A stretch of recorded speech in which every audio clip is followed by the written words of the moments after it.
ሕይወት በሰከንድ ስንጥቅ ውስጥ ልታልፍ ትችላለች። ለሳምና ለኬን ሞት እንግዳቸው አይደለም። ነገር ግን በዚህኛው ምሽት ሞት የመጣው በጥይት ብቻ ሳይሆን በክህደት ጭምር ነው። በቅንጦት አፓርታማ ውስጥ የታሰሩ መደበቂያ የሌላቸውና ከማዶ የሚመለከታቸውን እስራኤል ባለው ተኳሽ የተከበቡ ዝግጁ ሆኑ። የሳም የመጨረሻው ውዝዋዜ አሁን ይጀምራል። ታሪኩ የሚጀምረው በሁለት አንጋፋ የቅጥር ነፍሰ ገዳዮች መካከል በሚደረግ ውይይት ነው። ሳምና ኬን ለዓመታት አብረው የሰሩ በመቶዎች የሚቆጠሩ ሰዎችን የገደሉ ጓደኛሞች ናቸው። ነገር ግን ሳም አሁን ሰልችቶታል። በቅርቡ በነበራቸው ግዳጅ ላይ አንዲት ንጹሕ ሴት ኢላማቸው በነበረው ሰው ፊት ላይ ተጋርዳ ስትሞት በማየቱ ልቡ ተሰብሯል። ለምን ብሎ ይጠይቃል። ኬን ግን እኛ ወታደሮች ነን፣ የታዘዝነውን እንፈጽማለን በሚል ስሜት አልባ አመክንዮ ይመልስለታል። ሳም ስራውን ሊያቆም መሆኑን ለኃላፊያቸው ታም ይነግራታል። ታም በፈገግታ ብትቀበለውም በውስጧ ግን የሚያውቅ ሰው ከሚለቀን የሞተ ሰው ይሻላል የሚል ጨካኝ ውሳኔም ታሳልፋለች። ለስንብት ተብሎ ታም ሁለቱን ወደ ፍራንክፈርት ትልካቸዋለች። እዚያም እጅግ ዘመናዊ በሆነ ሆቴል ውስጥ ሙሉ በሙሉ በመስተዋት የተከበበ የላይኛው ፎቅ ወይም ፔንት ሃውስ ይሰጣቸዋል። ኬን በሐር አንሶላዎችና በቅንጦቱ ሲደሰት፣ ሳም ግን የሆነ የማይመች ስሜትም ይሰማዋል። ታም ለስንብት ስጦታ በሚል ሁለት ቆንጆ ሴቶችን ሙናና ሊሊን ወደ ክፍላቸው ትልካለች። ኬን መዝናናት ሲጀምር፣ ሳም ግን የክፍሉ መጋረጃ እንዲዘጋ አጥብቆ ያዝዛል።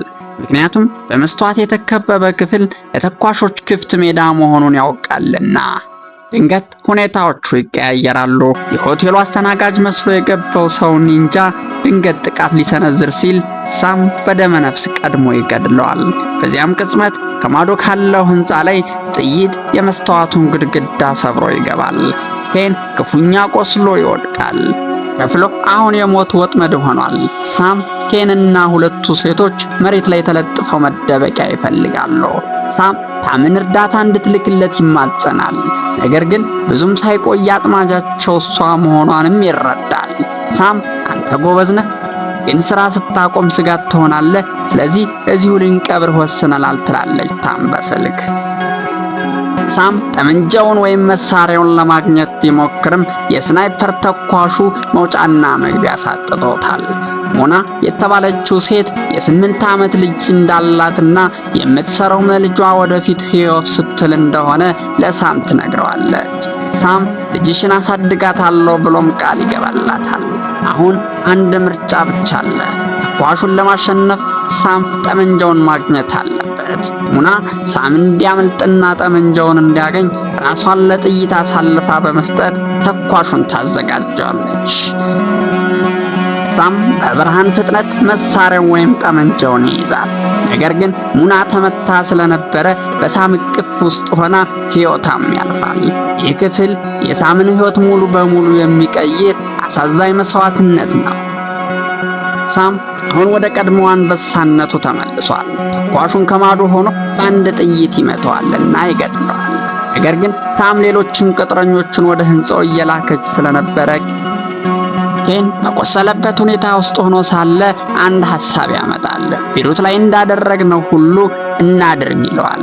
በሐር አንሶላዎችን ተጠቅልለው ሕንፃው ውስጥ ቦምብ በማፈንዳት በጭሱ ተሸፍነው በሚገርም ድፍረት ከፎቁ ላይ በመዝለል ማምለጥ ነበር ሐሳቡ። ነገር ግን ኬን ዳግም ሳያገኘው ላይመለስ አስሸልቧል። ሳም በጥልቅ ሐዘን ውስጥ ሆኖ ሳለ የሐር አንሶላውን ተጠቅሞ ማምለጥም ቻለ። ከጥቂት ጊዜ በኋላ ታም በአንድ ውድ ቦታ ሆና ስልክ ይደወልላታል። ደዋዩም ሳም ነበረ።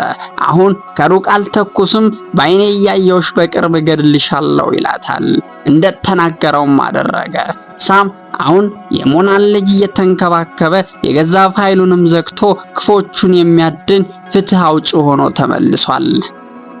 ይህ ፊልም የሚያስተምረን ሰው የዘራውን ያጭዳል የሚለውን እውነታ ነው። ታም ክህደትን ዘርታ ፍርሃትን አጨደች። ሳም ግን መስዋዕትነትን አይቶ አዲስ የሕይወት ትርጉምን አገኘ። እውነተኛ ጀግንነት ሰውን መግደል ሳይሆን ለገባነው ቃል ታማኝ መሆንና ደካሞችን መጠበቅ ነው። እስካሁን ስትከታተሉን ስለነበረ እጅግ አድርገን እናመሰግናለን። ቸር ሰንብቱ።